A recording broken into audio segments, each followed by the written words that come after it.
आज आपको चंद्रमा, जैसा कि आप लोग पृथ्वी, सूर्य और सौरमंडल के बारे में जानते हैं, आज हम आपको चंद्रमा की कलाओं के बारे में। ये क्या है? चंद्रमा। चंद्रमा पर हमें धब्बे दिखाई देंगे। अच्छा, ये होती है कि जब रात को हम लोग सोते हैं या बाहर निकलते हैं तो हमें आसमान में क्या दिखाई देता है? उसमें सबसे अधिक चमकता हुआ ये जो चंद्रमा आकाशीय पिंड है, ये हमारी पृथ्वी से बहुत नजदीक है। और क्या हमें चंद्रमा हमेशा एक ही जैसा दिखाई देता है?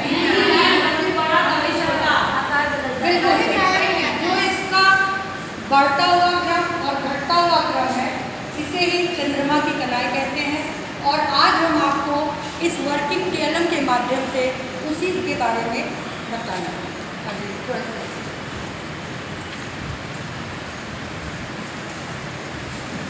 जिस प्रकार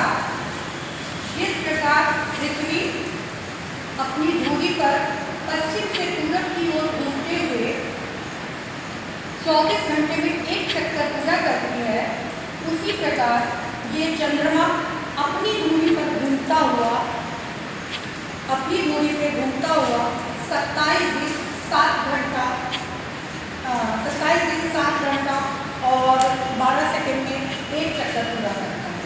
जिस प्रकार ये पृथ्वी अपनी धुरी पर घूमती हुई सूर्य के चारों ओर एक चक्कर 365 दिन 6 घंटा में लगाती है, उसी प्रकार हमारा यह चंद्रमा 29 दिन 12 घंटे और 44 सेकंड में पृथ्वी के चारों ओर इस तरह से घूमता हुआ एक चक्कर पूरा करता है।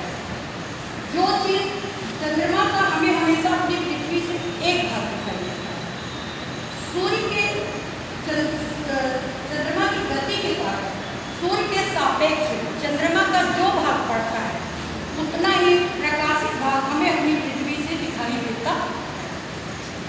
और जब जिस प्रकार पृथ्वी पश्चिम से पूरी घूमती है, उसी प्रकार यह चंद्रमा पूरे से पश्चिम की ओर घूमता हुआ जब गति करता है, तो इसका जितना भाग सूर्य की रोशनी में पड़ता है, धीरे धीरे वो हमें बढ़ते हुए क्रम में उस तरह से दिखाई देता है। जब ये बढ़ता हुआ क्रम अमावस्या से पूर्णिमा की तरफ जाता है, तो इसको हम शुक्ल पक्ष कहते हैं। और जब पूरी तरह से सूर्य का प्रकाश चंद्रमा पर पड़ता है, तो उसे हम पूर्णिमा कहते हैं। इसी तरह से बच्चों, ये चंद्रमा जब गति करता हुआ पूर्णिमा से अमावस्या की तरफ बढ़ता है, तो हम इसको घटते हुए क्रम में देखते हैं। और यहाँ से चंद्रमा धीरे धीरे ये कटता हुआ छोटा हो जाता है और लास्ट में अमावस्या के दिन हमें बिल्कुल भी दिखाई नहीं देता है, और इस दिन को हम अमावस्या कहते हैं। इस प्रकार चंद्रमा की 12 कलाएं होती हैं। और अमावस्या से पूर्णिमा, इसको हम शुक्ल पक्ष, और पूर्णिमा से अमावस्या, इसको हम कृष्ण पक्ष कहते हैं। और एक बात, चंद्रमा का अपना प्रकाश नहीं होता है, यह सूर्य के प्रकाश से चमकता है, यह सूर्य के प्रकाश से चमकता है। और जब